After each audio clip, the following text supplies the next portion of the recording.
слушать горячо.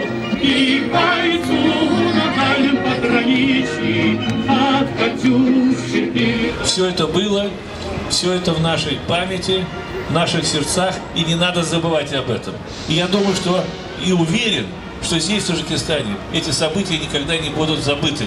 Я вижу это по тем фотографиям, которые находятся в ваших руках. Вы помните о своих родственниках и не забываете. И главное, чтобы вот эта память была передана своему новому поколению.